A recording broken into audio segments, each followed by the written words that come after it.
Hey everybody, me Joe from Balsa USA. Sorry for the technical issues. We didn't have sound on that. I apologize for that. If anybody wants to hear or read what the article was actually about, that is available on Academy of Model Aeronautics website. That is the bio from Frank being inducted into the Hall of Fame this year. So as you can see, we've got several people on with us tonight. These are all good friends of Frank, and the whole idea behind this show is to talk about Frank, to talk about what Frank leaves behind as a legacy for those of us that are in this amazing hobby. And words can't say how much it means to us, what he's done for us over the years. First and foremost, I want to give all of our heartfelt thoughts and prayers out to Frank and Carol and the rest of his family. I just can't even imagine. So let's go ahead and get started here. How are we doing, guys? Good. Good. Doing good. Great. Fantastic. I appreciate you guys all being on. I don't think we've lost anybody yet. This is kind of the first for this many people on. We're going to see how it goes. And basically, what I'm really wanting to do is I'm just wanting us all to talk about Frank. I mean, we those of us in the hobby know what Frank did with Top Gun and Florida Jets and all those things. Those of us that were able to be there and see what was happening. But not everybody got a chance to meet Frank, and I really want to make sure that people get some kind of a sense of who Frank was and what he was all about. So if somebody wants to go ahead and start, that's perfect. Heck, I'll start. Okay. A little bit about Frank. I was at the third Top Gun at the Polo Club. And I really wanted to go to Top Gun bad, but Frank had a deal where he said, we'll let you go, but you have to fly in team. And you have to have a good enough pilot to fly in team, and you have to have a good enough airplane. Well, I respected that. So I did. Jeff Combs flew for me, and I flew the BT-13. And since then, I've flown in every one but one. And that's when I was building my house. And Frank always was very cordial, extended the invitation to me personally and everything, and we talked. And then later on, as I got to know Frank better, I became his driver. When Frank needed to unwind on a Friday night or Saturday night during Top Gun, I was the driver. So, and I always complained about having to drive that Cadillac because I'm a Ford guy. So he laughed about that, and we got along great. The thing that really got Frank and I really close was he came to the Scale Masters in Columbus, Ohio in 1989. 1991. And I was flying a B-29 at the time. And Frank was there with Herschel. And Frank had a bad night that night with Herschel. He lost a lot of money playing gin rummy. And then he got a speeding ticket on the way to the field that day. Then I lost 3 engines on the B-29 and I crashed into his car window, the car that he rented. He came over and he put his arm around me and he said, I don't care how you take care of this, just let me know. Good luck. I'll see you. I got a plane to catch. And that was it. And we still laughed about that. That's awesome. About that. To even last year we laughed about that. So I want to let Bill know. Bill, you're still in, but I do have your mic muted because I was getting some feedback from your end.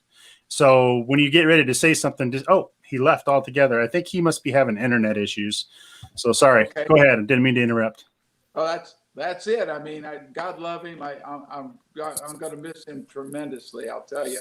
And every contest I've had, every event I put on, there's always a package there from Frank. Just a super guy.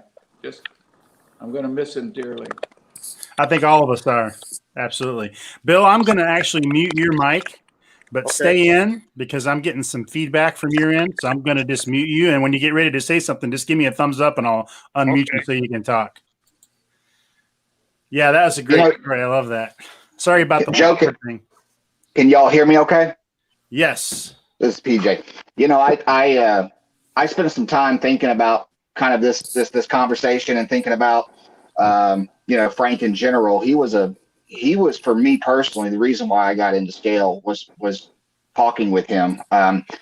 In fact, I didn't really post much of anything on Facebook until a couple of days ago, just because, I just didn't know what to say. But it was neat listening to everybody. We all kind of said the same thing. Frank's got that rough, gruff New York attitude, but in the back of the mind, in the back, he's just got this heart of gold. And I shared some things with him. And maybe some of the listeners don't know all the stories. And since he swore me to secrecy, I thought it was appropriate to go ahead and tell everybody now. And that was I had a friend of mine, and we worked together for a very long time. And I'm not going to get into that too much, but turned out he turned our financial company into a Ponzi scheme. And overnight, I lost my job. I was indicted. I was under investigation, and I had no clue what was going on. And that's all been passed. And I was, 3 years fighting that, and then it's all over. It's behind me, and I was proven innocent. But during those 3 years, it was a very, very difficult time for me. And I did not turn my registration in at Top Gun. And Frank just loves it when people wait till the last second. He called me, and in Frank's way, asked what in the world I was doing. And I just told him, I said, Frank, my world's falling apart. And I really thought I could make it. There's just no way. I have no income. Right now, my financial license is on hold, so I can't really do anything. And I just don't have the money. And I'm not going to say what he said, but it could be shown on maybe HBO. But since we have probably a whole bunch of different listeners, he basically told me, screw that, in Frank's way. And he said, you're coming. And for those 3 years, I didn't have a bill to go to Top Gun. He swore me to secrecy, never say it again. But I wanted to share that, and because that kind of encompasses who the guy is. He's a giver. He doesn't. I don't know about you guys, but one of the most uncomfortable times I've ever seen is when we all bought him that. Y'all remember that big plaque thing that Dave Vogelin, and we signed it? Y'all remember that? He didn't like that at all. He liked it. He loved it. He just said, he started to choke up, and he said that, I just remember he says, guys, I'm a giver. I don't know how to handle this. And it was actually kind of uncomfortable, but that's just how he is. And in fact, everybody on this chat right now, every single one of you guys, I'm friends with you because I met you at Top Gun. Yep. Yeah. That might not be a good thing for you guys, but for me, there's that. They weren't gonna claim that, PJ. They were. Yeah. I'm surprised Mike's still on.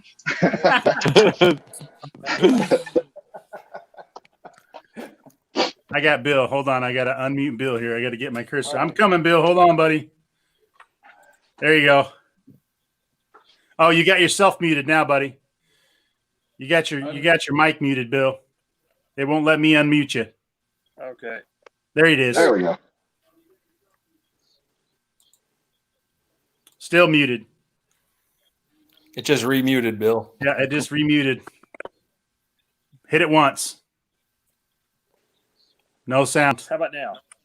There it is. Yeah, there he is. There you go. Okay. Yeah, we're having some cell issues. Is the audio any good over here, or do I need to go on the Yeah, computer? it's working now. Yeah, it's working now. Okay, good. Well, I'll just say, hey, ditto what you guys said about Frank. But the thing I remember about him is he was bound determined the show will go on. Frank. He in all the years, 20 years working with him. I think Bill's having some connection issues. I think he's out. Bill, if you can still hear me, buddy, click over to your computer. Is he there? Yeah, he's in the corner. Oh, there's two of them now. There he is. 2 bills. There you go. Is that better? We got him now. Are you there, Bill? I'm up here.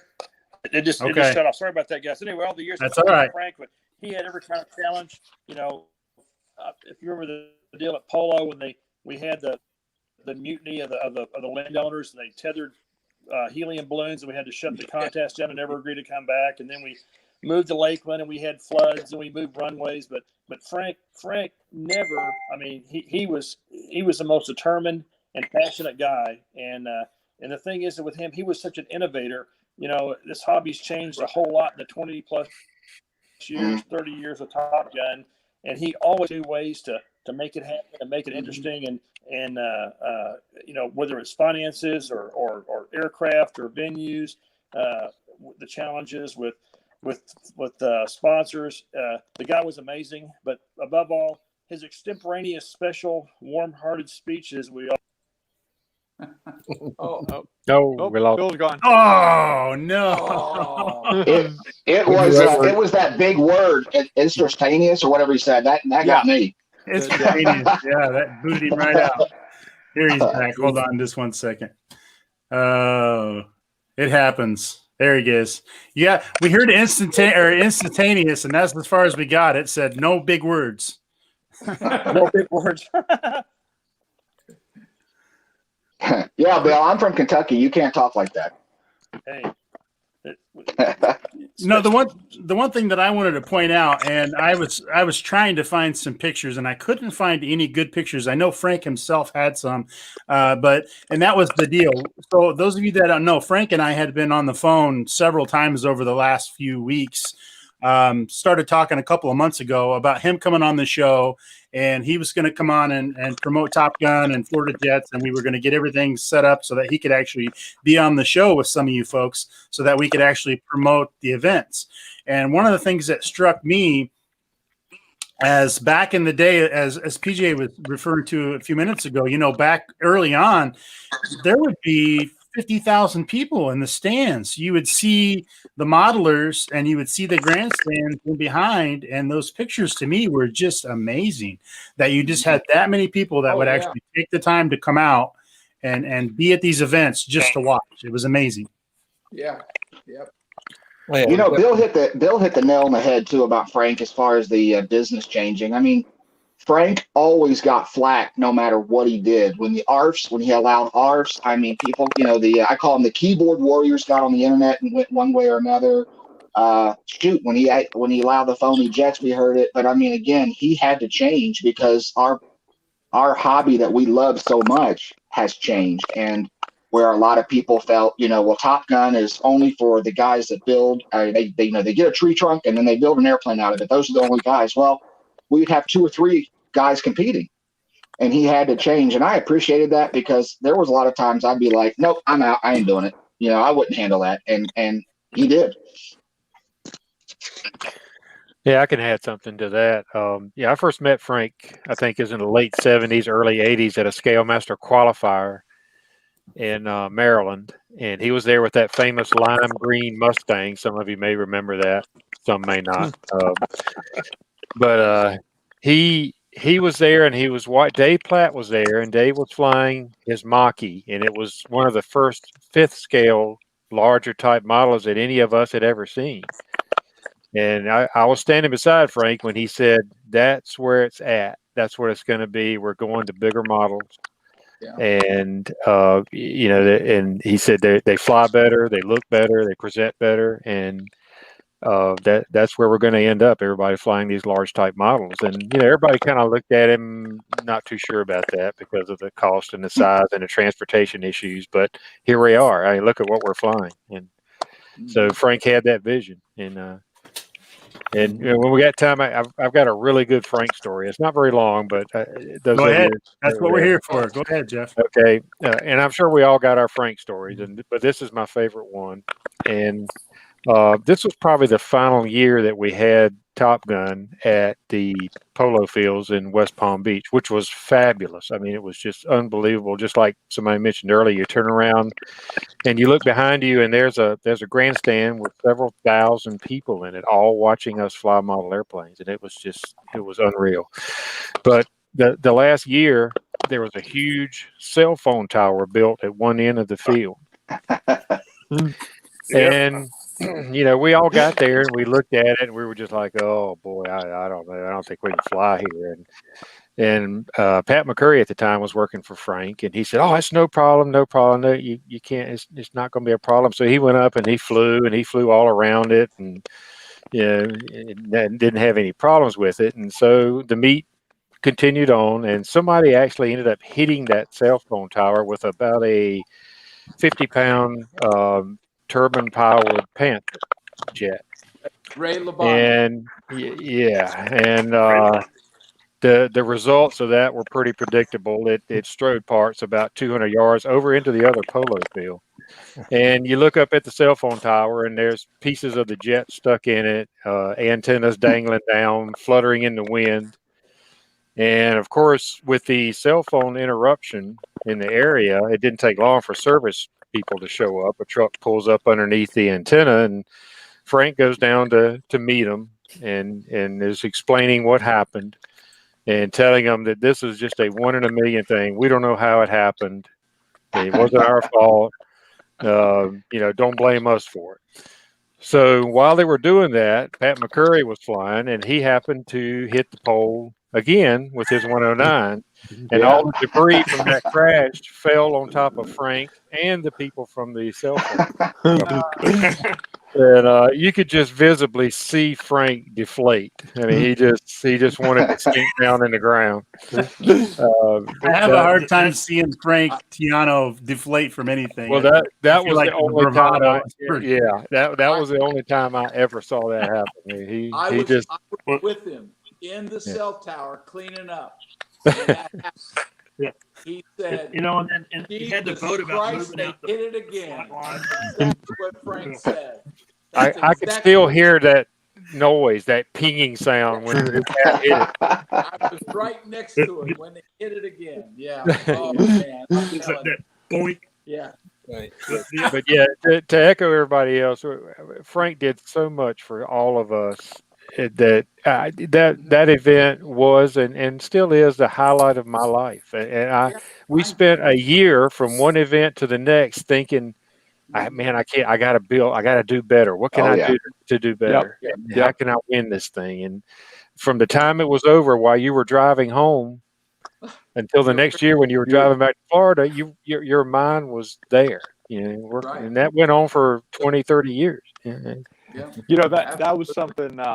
I met Frank in 2006. Was my first Top Gun with the pits, and I can remember ever since then. I agree with you, Jeff. It's like it's almost like your life revolves around this event.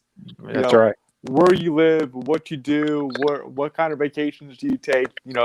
Literally, I can tell you that a lot of what I've done in the last 20 years last 14 years has been revolved around going back to Top Gun. It's always like, what airplane you building? Where are you going to be? What's the next project? How can we improve upon it? Even flying, what can you do?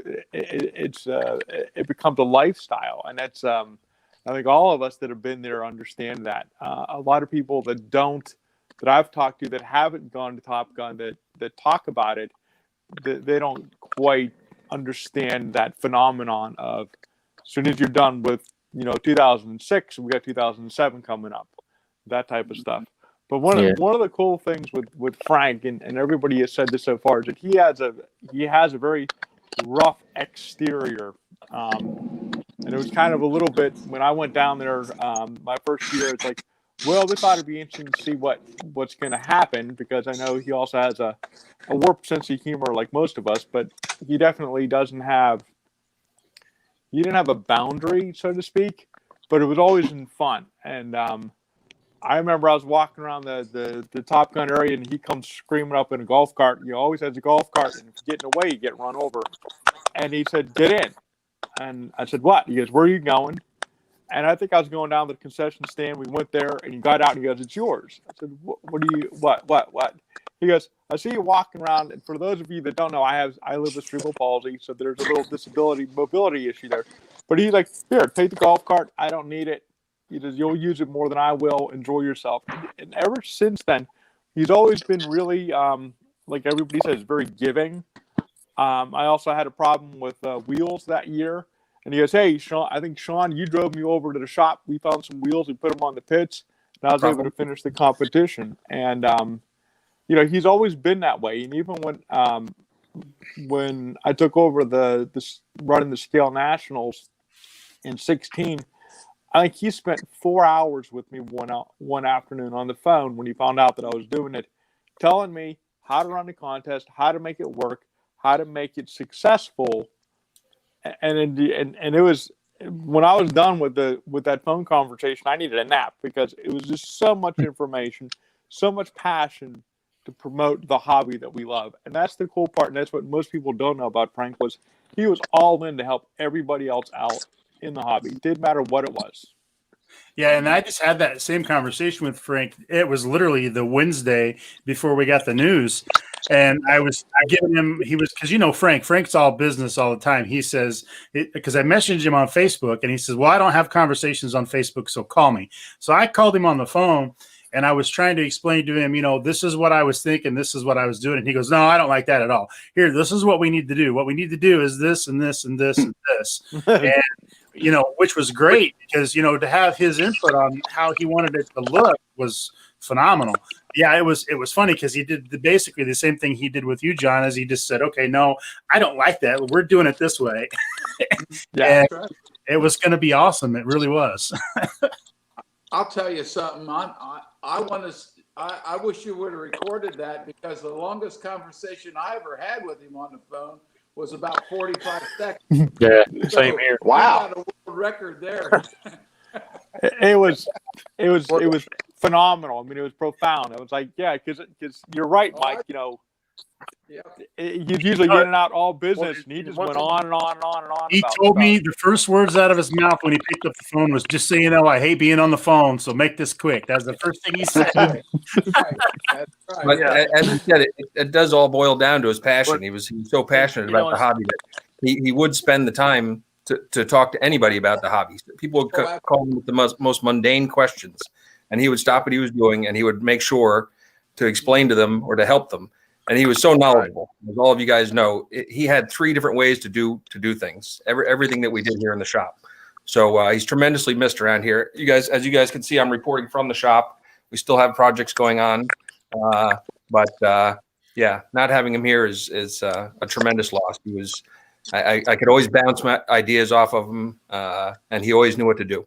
Even if it was the wrong way, he knew what to do. It worked though. Even if it was the wrong way, it still worked. So while we've got you on, Sean, I did have a I know the answer, but I thought you guys might want to fill this. Mike Ingram had asked if there was any inquiries that the event will continue, and I'm going to let you field that one, my friend. Yeah, absolutely. We're going to continue the event. We we needed obviously a couple weeks to gather our thoughts on the whole thing. Carol is basically taking control of the event for right now with the shop FTE, but we had the initial meeting with the airport, which that was our first hurdle, and the meeting was successful. The airport was very receptive. They love having us there. We were a little worried that because Frank was really the point of contact that was going to be a hurdle, but it ended up not being. So that's the first step, and now we're getting all the other ducks in a row. But it's going to take a lot of work. Frank did the work of about 10 people, as you know.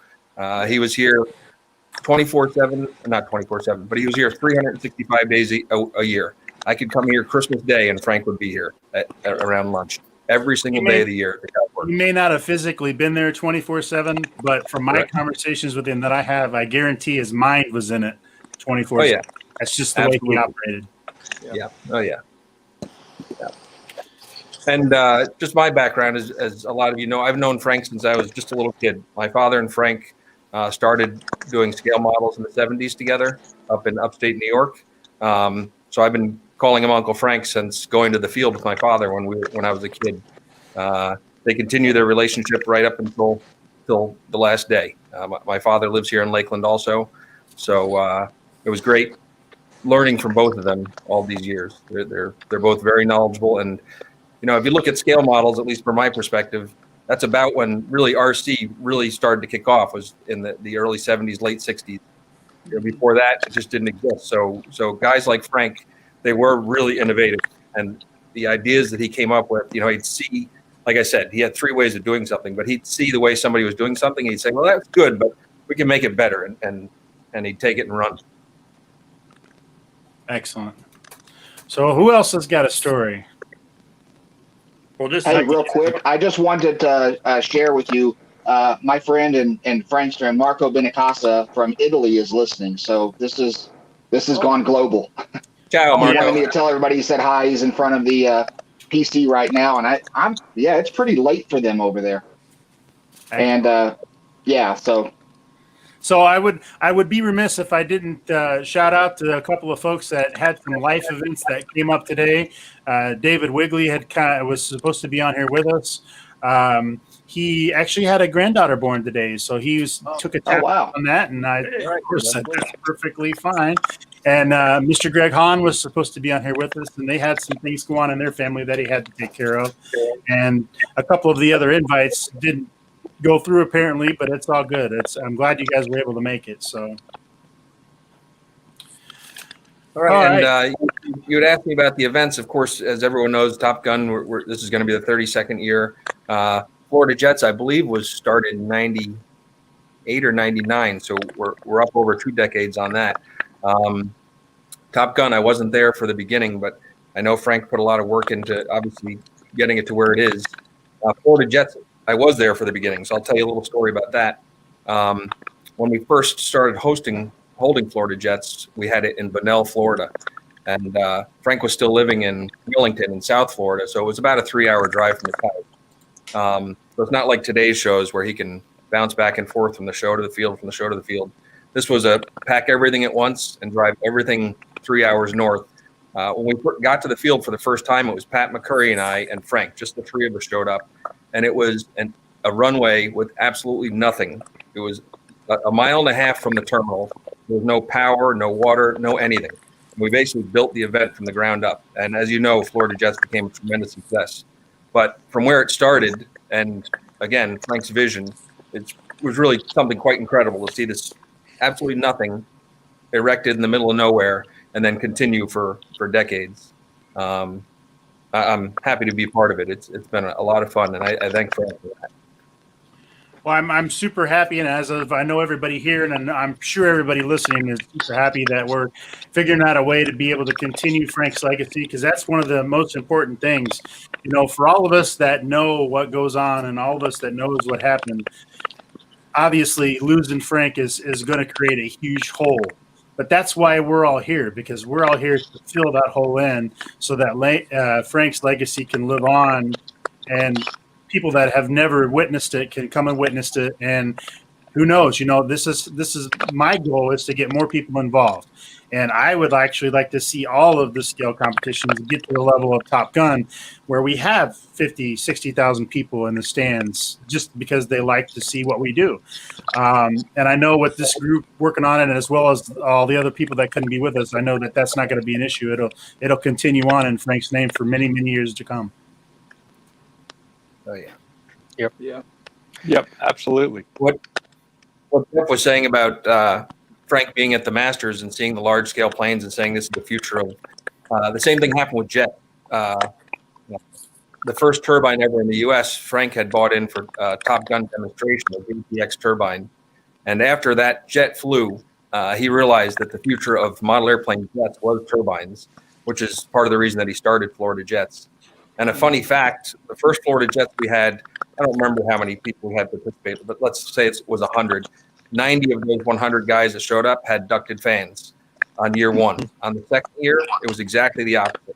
90 out of 100 had turbines the next year. In 1 year, it was quite a dramatic increase.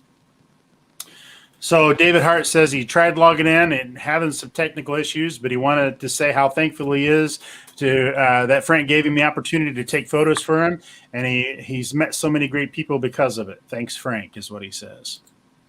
Now, Sean, that picture, that airplane were you talking about, is that the one that we had the picture of a few minutes ago here? This one? Which airplane now? I'm not sure. Oh, no, I'm sorry. That is Bob Fiorenzi and his F-18. That was actually the first Mr. Top Gun. The first year of Top Gun, he won with that yellow aircraft F-18, which at the time was a ducted fan. I'm not sure what he had for power, but it was two glow engine ducted fans. Very cool. Wow. That was Polo. Yeah, I was right? there at that very first Top Gun. I think it was in Coral Springs, I believe it. It was a different location. Yeah. And I remember Bob being there, and I remember a lot of other notable people being there.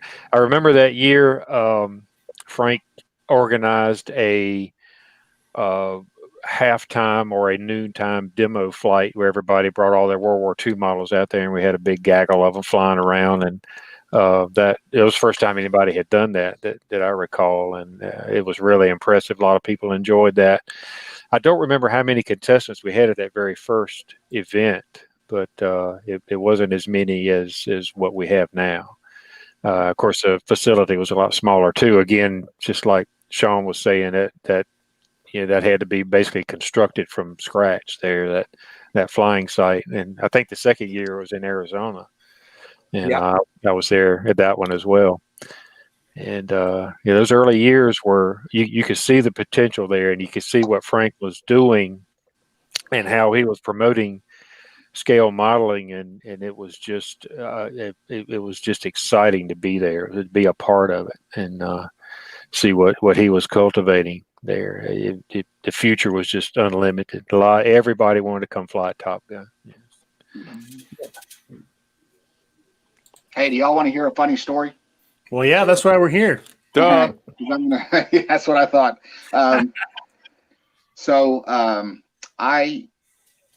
Frank could have a temper, and you guys that are friends of mine, I love to poke. I just enjoy it. And so with Frank, I would always find a way to poke him, and of course it was so easy. And so one day I was driving and I needed to talk to him about something, and I called the shop, and Carol answered. And, I said, is Frank there? And she said, no, unfortunately, he's not here, or something like that. And I said, okay, well, hey, Carol, it's PJ. And she said, oh, well, hold on, PJ. She goes, yeah, he's here. He said, there has just been 3 or 4 people just calling lately and trying to sell him something, trying to, sell him whatever. And he just asked me to field all those calls. He just can't take it. Well, I'm not passing that opportunity up. So I said, Carol, tell him that I had to talk to him. It's really important, but do not tell him it's me. And so, of course, she starts laughing, and she says, okay. So all of a sudden, he gets on Frank Tiano. And I said, Mr. Tiano, hey, I want to tell you today you just got an amazing opportunity. If you just have just a couple of seconds, I want to tell you about a brand new. And he said, you mother blick. And I just can't. I mean, he just went off. And I'm laughing so hard. I can't even. I mean, he just kept going and going. All that. I'm so sick and tired of you. Blah, blah, blah, blah, blah. And I'm like, Frank, and I'm screaming as loud as I can. Frank, it's PJ. It's PJ. Carol put you up to him. And he just got quiet for literally 2 seconds, and then he just went. He started laughing. I was like, "I got you, buddy. I got you." And he goes, I really need to be mad at you right now." And he couldn't. So I mean, I just always laugh about that, and Carol was part of that. I just want to take a second to just a huge kudos for Carol, because the air shows, Top Gun, and Sean. I mean, because it's not just, okay, let's just keep doing the show. That everything that they're going to do between now and Top Gun, now and Florida Jets, is going to remind them of Frank, because he was, like you said, Sean, he was so into every part of it. And just for them to have the strength to continue Frank's work, it's a lot more than just, oh, well, let's continue to go because he's stepping down or something. This is a family, like Uncle Frank, and you guys it's amazing. And I know I've told you, I know a million people have told you we're here to help, but we all know that you all are going to be in the day-to-day grunge to make that happen. And I just can't thank you enough for the hobby community and myself, that you and Carol and those that are going to be there to make that happen. Same here. Yeah. Yep, absolutely. Thanks. Yeah, we're definitely going to pull it together. It's tough, looking over your shoulder, not seeing him there, obviously, because he was a driving force. But I still consider him a driving force. I mean, this is going to be successful because of Frank, and I think that the effort that we're going to put in is going to be Frank. So it's going to go off well, and we're all going to have just as much fun as we always have. I look forward to seeing everybody there. I have no doubt. All right, so who else has got a good Frank story? That story for PJ is going to be tough to beat. That's a good one. Yeah, I have a short one. I had the pleasure of attending events with Frank over the past decade, and we were headed up to Mac's event. I don't remember what event it was for, but we were in, of course, the Escalade, pulling the black Escalade, black trailer, and we're almost to the Georgia border. And we came around a corner, and I saw like 5 cop cars parked on the side of the road. I said to Frank, I said, "Oh boy, I know what that is." He said, "What?" I said, "There's somebody up above us right now. Those guys are just waiting, and they're going to get a phone call. Pick this guy, pick that guy." And sure enough, off we go. We get pulled over. This woman state trooper walks up to the passenger window, and I'm in the passenger seat. And she looks over at Frank and she says, "Sir, you realize you're going 92 miles an hour?" And Frank said, 92 miles an hour? Ma'am, I'm pulling a trailer. This truck won't go 92 miles an hour. And she goes, "Sir, this is a Cadillac. You full well realize that you can do 92 miles an hour." And sure enough, she wrote us a ticket, and that was the end of that. He wasn't buying that at all from Frank. That's funny. I could totally picture that going down too. Oh yeah, yeah. Hey, There's no Sean. way I got a full trailer back here. There's no way we were doing 90 miles an hour. Hey, Sean, tell the story about the time he hit that girl with the Meister P47. You remember that? That was at the Georgia Memorial event. That's all ground. Yeah, I mean, I don't remember the details, but I remember that it was one of the first whatever the is it was one of the first memorial events for Dean Senior. Yeah. And it was in Ball Ground, Georgia, and the event had the size of the event had outgrown the event by like 3 times. I mean, they were parking people, on top of one another. They had the flight line in the area where spectators would normally sit, and they extended it like 200 feet off to our left. And Frank had an engine problem. I don't remember exactly what the problem was. He had some sort of problem, and he came in, and where normally, that far down on the runway, you're not going to have people on 20 feet off the runway. Well, there were people, and luckily, Frank, I don't know if he bounced or what happened, but his plane just kind of skidded into one of the people that was there, and of course, Frank was worried to death that something had happened, but everybody was fine in the end. But I just remember that it was so crowded at that event. We had our airplane stepped on. It was like the event just got way too big, way too fast. Well, yeah, I was spotting him. It just died on the worst time he could, and he got on the ground and slid into her. But the funny thing was, once he realized the girl was fine, I mean, it just barely touched her leg, but it scared her because it's a big airplane, right? He walks up to her and he says, "Hey, girl, do you like Toys R Us?" And she was like, "Yeah." And he pulls out this wad of cash and he takes $100 and says, "Here, have your parents take you to Toys R Us," and pat her head and walk away. And that was funny. That's right. Yeah. Frank was always really good with kids. I got to say that. If you saw him around kids or around animals, you got to see a side of Frank that you didn't see if you were talking business with him. Kids and animals both just melted him ever since, as long as I've known him. We got Luca here today somewhere. He's running around the shop. So he's certainly well, you can tell. Excellent. All right, who else has got a story? Anybody? Yeah, I got a short one. Hey, Jeff. Okay, it's short. You can take right over. One year at the polo field there, I had an engine quit, and the polo field was a little tight. It had trees around, a few obstacles to deal with. It was enough room, but as airplanes got bigger, faster, the field got smaller.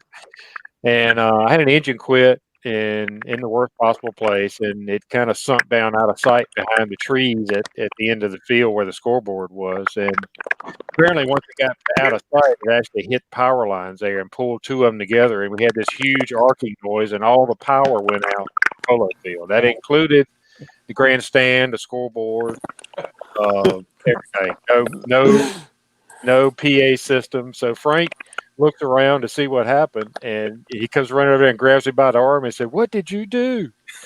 And I just stood there. There's nothing I could say. I was just, I don't know, Frank.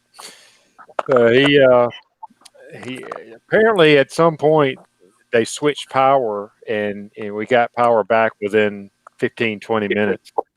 But we looked down at that end of the field, and you could see the power truck riding slowly along and looking to see what had happened. And Frank said, "You maybe you should go ahead and pack up and leave." So in case they come looking for you and want you to pay for that transformer you blew up. He did. I don't think they ever did, but he was worried about that. And luckily, the airplane it was a little damaged, but not as bad as you would think, considering what happened. And that was the first time I'd ever heard that arcing noise and saw the big mushroom cloud of smoke come up from power lines down there. But it was pretty entertaining there. Frank didn't quite know how to handle that. That was puzzling to him, but he, as he usually does, he smoothed things over, got it running again, got the event back going again. But yeah, that was one of my first moments of fame there at Top Gun. I got known for knocking the power out. That's awesome. I remember great, Jeff. Well, how many folks remember at Lakeland the massive wildfire on the west end of the runway whenever they had a crash? And Oh yeah. I do. That's I do. when Dave Platt said it's raining sky rays. Yeah. Yeah, sky ray. Yeah. That was the dreaded sky ray disorder. But Yeah. I'll never forget. I'm sitting in the golf cart with Frank, and if you've ever ridden in a golf cart with Frank, they only had one speed: stop and look out. Yeah. So that I'll never forget. This guy runs up to Frank and he goes, "Mr. Tiano." He handed Frank the smallest fire extinguisher I've ever seen in my life from his car, and he goes, "I thought this might help. You want to go out there and work on the fire?" And Frank, in his own special words, basically told the guy to get lost. And did you see that the flames are 75 feet high? What do you want me to do with this? But Frank pulled that off. They actually ended up working out great because they wanted to do a controlled burn. But Frank never. Nobody saw him sweat. He handled it great. He was masterful at handling those kind of controversies. That's excellent. Yeah, I remember that event because the first thing he said at the banquet that night was, "How about them sky rays?" I was the guy flying. That fire burned for 24 hours. I was the guy flying it, and when they brought the helicopter with the water bucket, I thought, "Oh my God, what's this going to cost?" Okay, he came over, he put his arm around me, and he said, "I don't think you got to worry about this." He said, "I think everything's going to be all right." And that's just exactly what it was. Yep, just settled me right down. I mean, I was nervous. Oh my God. Yeah, I can tell you, and he did have the calm, cool demeanor, which helped with a lot of stuff. But the airport actually came up to him after that and said that their fire crew was actually looking for some place to practice using some of their firefighting equipment, and it was like a blessing in disguise. But who would have thought? Yeah. Who would have thought? I know. Mike, you should have sent him a bill. Yeah. Yeah, exactly. Yeah, sure. Yeah. Free training. Hell, this is only a year after I ran into his rental car with an airplane. So I was just hoping I'd get invited back.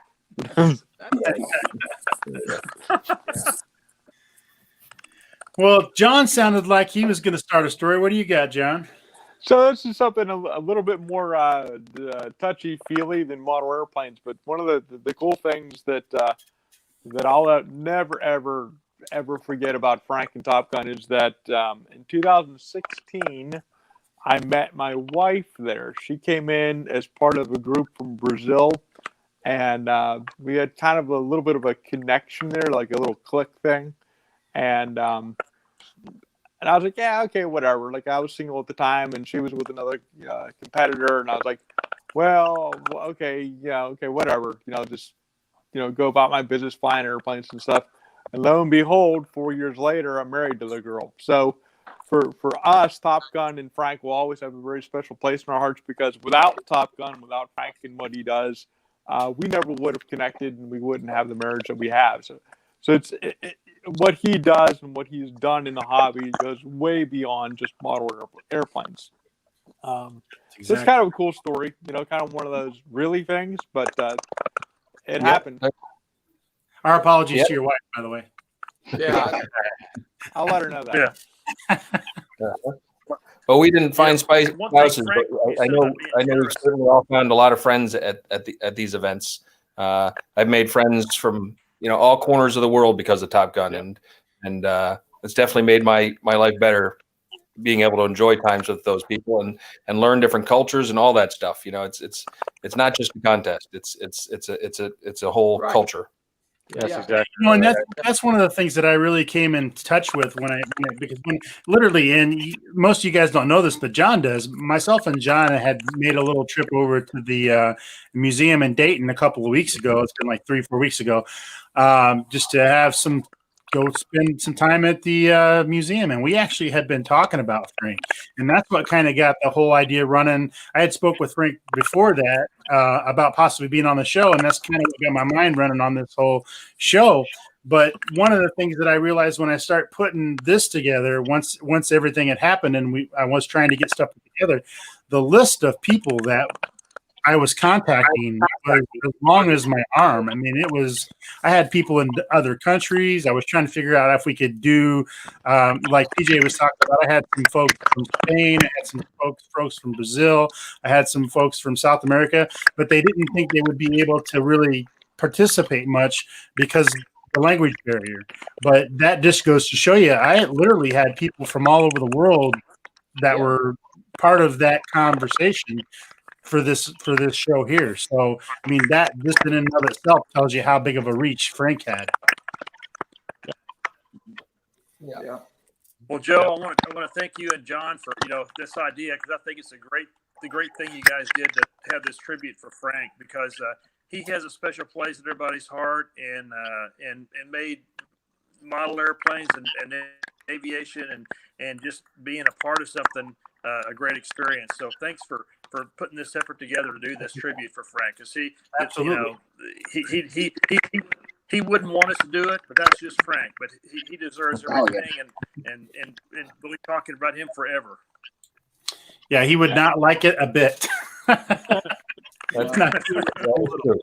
Yeah, he didn't want to be on the show, and I was actually, it was funny because he was arguing with me about being on the show when I told him what I was thinking about doing. He's like, "Well, I don't need to be on there," and I'm like, "No, Frank, you're going to be on there. We're not going to do it." And he was like, "Well, I really don't want to," and I'm like, "Yeah, but you'll get over it. Come on, you gotta be here with us. That's the whole point." So I want to throw a big shout out to Sean. Sean and PJ kind of alluded to a little bit earlier. You guys being able to continue on the legacy is huge. I know how big of an event it is, and I know just by running small events, all of the things that have to line up. And I can imagine that event this size is going to be just boggle the mind of what all has to happen between now and the time the events come up. So I want to shout out to you and to Carol. I know Carol's listening. You guys know at least the people that are on the screen, and I can tell you there's hundreds more over here in the side view that would be happy to help you. Oh, there he is. That would be happy to help you with whatever you need to make it happen. Well, great. Well, I appreciate that, Joe. And yeah, it's definitely going to be a lot of work. We're going to make it happen, and it's going to be a success. It can't fail. And so that's just the way it is. Perfect. Well, I want to thank everybody for coming on. I really appreciate you guys taking the time to come share some stories with us and just kind of share a little bit about who Frank was. For those people that never got a chance to meet him, this gives them a better idea. I know a lot of the folks out there in the community always thought of Frank as kind of the grumpy old man guy that was really not approachable. But from talking to the people that actually got to spend more time with him, you can see that it was really the opposite of what he projected. Frank comes off to me as one of those guys that once you're in, you're in. It's like the Lakeland, Florida mafia. Once you're in, you're in. And there for life. That's kind of the way he projected himself. That's it. He definitely took care of his people, that's for sure. I want to thank everybody for showing up. I want to thank all of our live viewers. Again, I want to send out our sincerest thoughts and prayers to Frank and his family. And I know, Carol, you're in our hearts, and we're always going to be there for you. If you ever need anybody to do anything, all you got to do is say the word. I want to thank everybody for showing up. And as always, thank you very much for watching, and happy building. Happy Thank you, guys.